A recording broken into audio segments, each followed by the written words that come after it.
के लिए हम लोग ये लगातार संविधान सम्मत हम लोग कार्यक्रम कर रहे हैं और ये सभा सम्मेलन करने का, ज्ञापन देने का हमारे बाप ने अधिकार दिया है। ये अधिकार कोई छीनना चाहेगा तो हम बर्दाश्त करेंगे, कदापि बर्दाश्त। Head office, head quarter RSS, Mohan Bhagwat अपनी जितना पुलिस बढ़ाना है बढ़ा ले, हम लोग 10 लाख से ऊपर लोगों के साथ मोर्चा लेके। मोहन भागवत से कह देना चाहती हूँ आपके माध्यम से कि अगर संभालना है तो आके संभाल लो। नागपुर में हम लोग आ रहे हैं, हजारों की संख्या नहीं है तो आ जाओ नागपुर, हम आपके घर में आ रहे हैं। हम एक बेगूसराय की महिला हैं और भारत मुक्ति मोर्चा की के महिला संघ की महिला हैं। और जो पहले से थे, जिनको भी जानकारी हुई, सभी वहाँ पहुँचे हुए थे। बहुत सारे मुश्किलों के साथ, परेशानियों के साथ वो वहाँ पहुँचे और एकाएक ये रद्द हो जाने के वजह से उनको कितना बड़ा नुकसान सहना पड़ा। और राष्ट्रीय अध्यक्ष हैं बावन मेश्राम साहब, उनको कितनी तकलीफ हुई क्योंकि वो कोई ऐसा काम तो नहीं कर रहे थे जो संविधान के विरोध में हो। वो तो अपने समाज के लिए काम कर रहे थे। जो काम की जो सरकार को करनी चाहिए वो हमारे मेश्राम साहब कर रहे थे। इनसे भी बात करने का प्रयास करेंगे।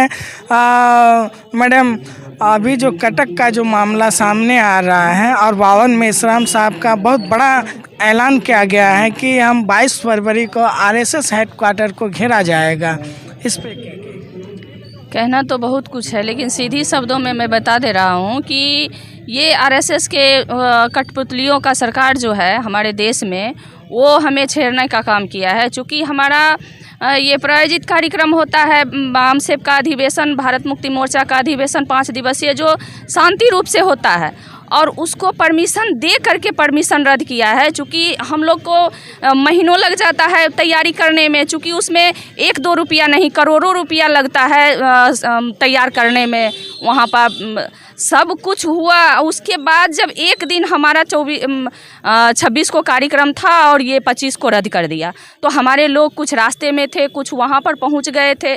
तो ऐसा ये हमारे आर्टिकल 19 जो है, हमारा संविधान जो है, उसको ये धज्जी, मतलब ये सोच लिया कि संविधान अब कुछ है ही नहीं हमारे लिए, हमारे देश के लिए।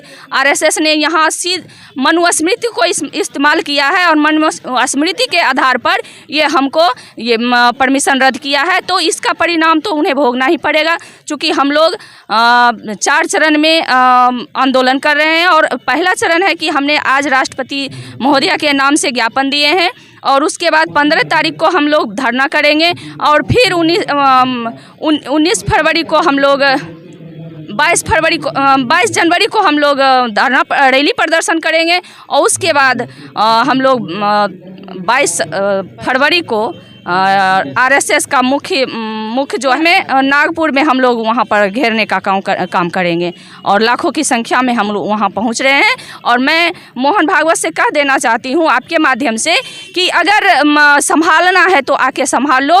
नागपुर में हम लोग आ रहे हैं, हजारों की संख्या, लाखों की संख्या में। मोहन भागवत जी, आपके लिए चैलेंज है।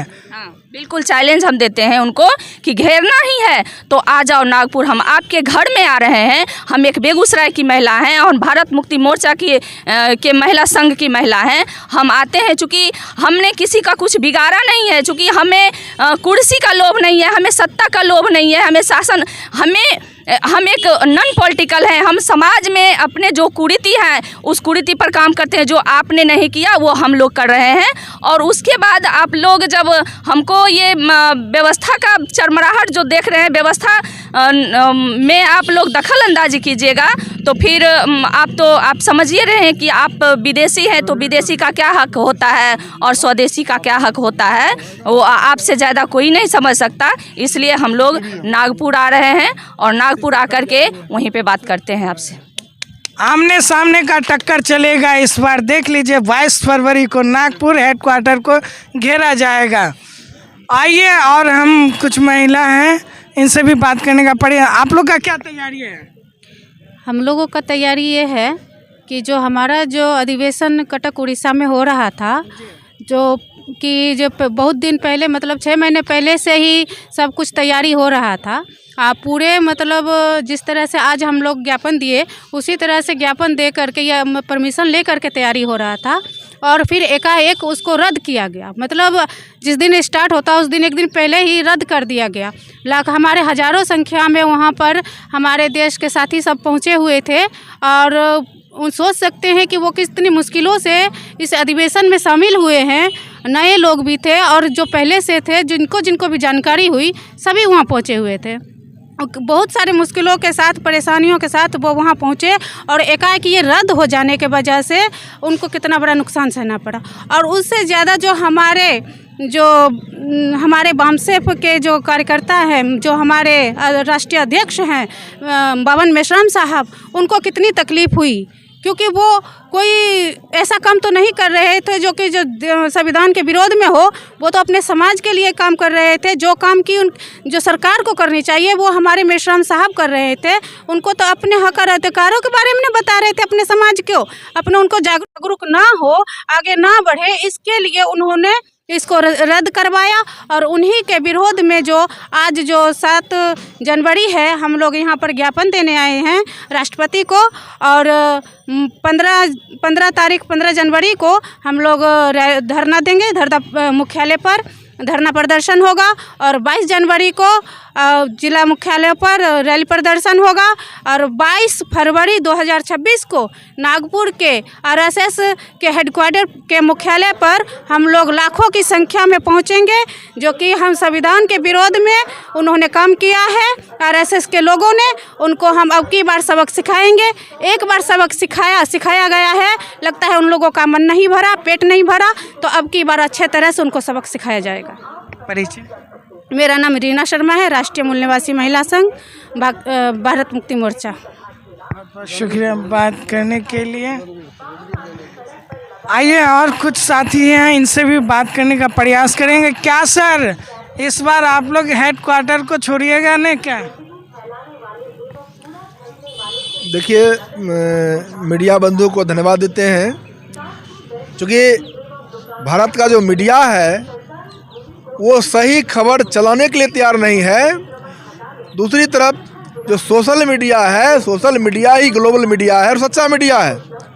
आप लोग अगर सच्ची बात को समाज के बीच में दिखाने का प्रयास कर रहे हैं तो निश्चित तौर पर वो आप समाज का प्रतिनिधित्व कर रहे हैं और एक सच्चा काम कर रहे हैं। असल मीडिया का काम आप लोग कर रहे हैं।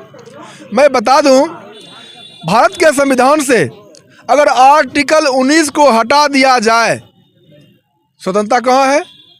खत्म। आर्टिकल 19 ही है जहाँ बोलने की आज़ादी, सभा सम्मेलन करने की आज़ादी, इंडिया में कहीं भी जाने आने की आज़ादी, इंडिया में कहीं बस जाने की आज़ादी, जीविकोपार्जन हेतु कोई रोजगार पाती करने की आज़ादी, आर्टिकल 19 ही तो है।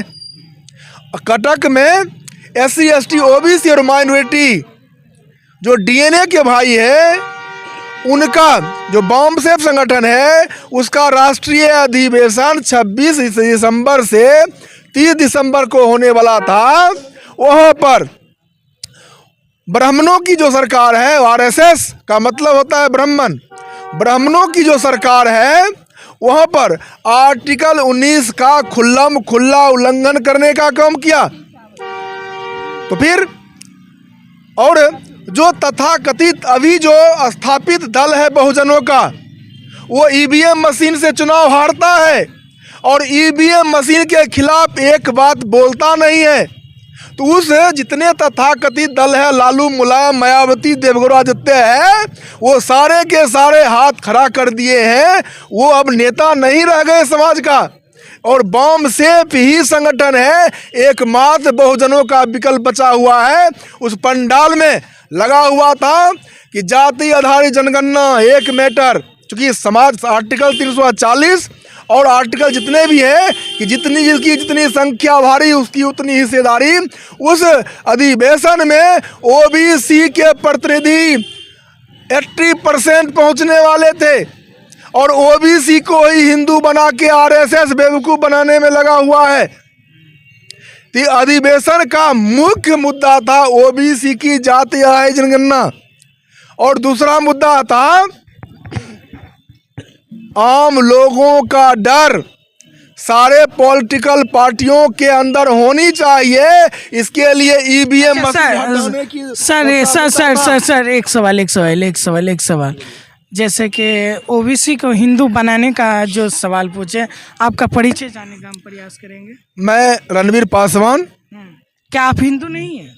अरे हिंदू कहे आए हमसे हिंदू कहने के लिए। मैं मंदिर जाता हूँ तो मंदिर अछूत हो जाता है, पवित्र हो जाता है। और एक वर्ग जो कहता है हम हिंदू है लंबे टिकी वाला, उनके जाने से मंदिर पवित्र हो जाता है। तो बताओ कैसा हिंदू है भाई? एक से मंदिर पवित्र और एक से मंदिर अपवित्र, तो बताओ कौन हिंदू है भाई? आप लोग हिंदू नहीं हैं? कैसे हिंदू है भाई? मैं जो दुसाध चमार धोबा है मेरे सामने में आके कहे कैसे हिंदू है भाई? एक छठियारी से लेकर कटिहारी तक स्वर्ग का लालच और नरक का डर दिखा के दान लेने वाला लोग है, और दूसरा तरफ स्वर्ग के लालच में और नरक के भय से दान देने वाला लोग है। एक लेने वाला वर्ग और दूसरा देने वाला वर्ग, दोनों के दोनों हिंदू कैसे? एक से मंदिर पवित्र और एक से मंदिर अपवित्र, दोनों के दोनों हिंदू कैसे? अच्छा, और सुनिए, एक आरक्षण हमारा अधिकार है, वो आरक्षण का मांग कर रहा है वो भी हिंदू, और दूसरा आरक्षण का विरोध कर रहा है वो भी हिंदू। कैसे हिंदू है भाई बताइए? नहीं, अरे हमें संविधान सम्मत जो अधिकार है, उस अधिकार के बदौलत ओबीसी एससी एसटी माइनॉरिटी वो एसपी कलेक्टर डीएम डीआईजी जो जहाँ है फलना ठिकाना कुर्सी पर जाने के लिए लड़ाई लड़ रहा है, और दूसरी तरफ लंबे लंबे टिकी वाले जो हिंदू है वो उसके आरक्षण का विरोध कर रहा है। उधर प्लानिंग कमीशन कह रहा है अरे ओबीसी का जादव कोयरी कुर्मी तेली हलवा बड़ी लोहार सुतार है, इसकी संख्या का आता पता नहीं है, इसको कितना आरक्षण दें, इसको बजट में कितना हिस्सेदारी दें। तो जब गिनती करता है कोई, सरकार गिनती किया तो हाई कोर्ट में बैठा हुआ नंबर टिकी वाला जज है उसकी मान्यता नहीं देता है। तो फिर एक तरफ आरक्षण मांगने वाला हिंदू और दूसरा आरक्षण का विरोध करने वाला कोई मुसलमान नहीं कोई हिंदू। कैसे हिंदू भाई? हिंदू कब होता है ये लोग? हिंदू कब होता है? जब दान दक्षिणा देने की बारी आती होती है तब हिंदू होता है इल्मों की लोग। जब वोट देने की बारी होती है तब हिंदू होता है। जब मुसलमान से लड़ने की बारी होती है तब हिंदू होता है। फिर चढ़ावा वाला में हिस्सेदारी कहाँ दे रहा है? कहाँ हिंदू हैं? बाकी जगह छूत है नहीं। तो ये विषय चर्चा के लिए रखा गया था कटक में। ओबीसी के अंदर ज्यादा जागृति होने वाली थी, ये जागृति नहीं हो इसके लिए आरएसएस ओनली ब्राह्मणों का संगठन है और डीएनए के आधार पर ब्राह्मण विदेशी है। हाँ, डीएनए के आधार पर ब्राह्मण विदेशी है। कैसे प्रूफ किया आप लोग? कैसे मैं बताता हूँ। वो प्रूफ करने के लिए कार्यक्रम रखा गया था और डीएनए जांच हुआ। माइकल बमसाद भारत में आया और भारत के तमाम लोगों का डीएनए टेस्ट किया और डीएनए के आधार पर अरे ब्राह्मण घर के महिला का डीएनए मूल निवासी है, केवल पुरुष ब्राह्मण विदेशी है, यहूदियों का संतान है, वो गैर बराबरी को मानने वाला है। बाकी क्रिश्चियन, जैन, बौद्धिस्ट, लिंगायत और यहाँ के जो भी लोग एससी एसटी ओबीसी लोग हैं सब के सब समानता को मानने वाले लोग हैं। ये लोग गैर समानता को मानने वाले हैं। तो जो गैर बराबरी को के ऊपर यकीन करते हैं, मनुस्मृति कानून के आधार पर काम करते हैं, वो डीएनए के आधार पर विदेशी लोग हैं। खुल्लम खुली बोलता हूँ। उसी विषय को लेकर चर्चा होने वाला था, उससे उनकी आरएसएस के अंदर दहशत पैदा हुई, इसीलिए उन्होंने अपने पावर से रोका। तो फिर हमें क्या करना चाहिए? आरएसएस से पूछेंगे क्या? उसको जो करना है कर रहा है और हमें जो करना होगा हम करेंगे। हम 22 अक्टूबर 2022 को नागपुर घेरने गए थे। क्यों घेरने गए थे? तो बॉम्बे के कार्यक्रम को हरियाणा में रोका, बॉम्बे के कार्यक्रम को कानपुर में रोका। अरे मुंह खुलवाने के लिए नाक को दाबना पड़ेगा ना। इस सब का हेड मोहन भागवत वहाँ बैठता है जो विदेशी है डीएनए के आधार पर। तो वहाँ जाके जब हुक्का पानी जब बंद करेंगे, क्योंकि हमारे मूल निवासी समाज से ही आरएसएस कार्यालय घिरा हुआ है, वो मैं अभी भी चाहता हूँ संविधान को मानो। हम बुद्धा की धरती के लोग हैं जहाँ दुनिया को शांति का उपदेश दिए। अगर नहीं मानने के लिए तैयार हो, सम्राट अशोक का नाम सुने हैं?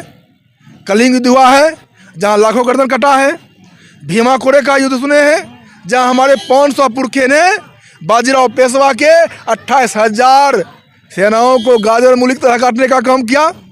मैं संवैधानिक तरीके से डीएम साहब को ज्ञापन देने का काम किया।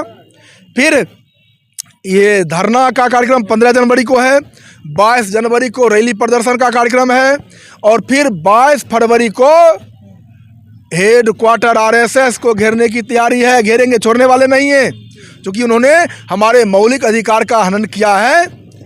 आर्टिकल 19 में जो हमें बोलने की आज़ादी है, सभा सम्मेलन करने की आज़ादी है, उन्होंने उस कार्यक्रम को रोकने का काम किया है। इसलिए हमारे मौलिक अधिकार का हनन किया है, नहीं हमारी स्वतंत्रता के ऊपर उन्होंने हमारी स्वतंत्रता को छीनने का काम किया है। तो अब संविधान में बचा क्या है? संविधान से आर्टिकल 19 खत्म, आज़ादी खत्म, संविधान खत्म। तो संविधान को बचाने के लिए हम लोग ये लगातार संविधान सम्मत हम लोग कार्यक्रम कर रहे हैं, और ये सभा सम्मेलन करने का, ज्ञापन देने का हमारे बाप ने अधिकार दिया है। ये अधिकार कोई छीनना चाहेगा तो हम बर्दाश्त करेंगे?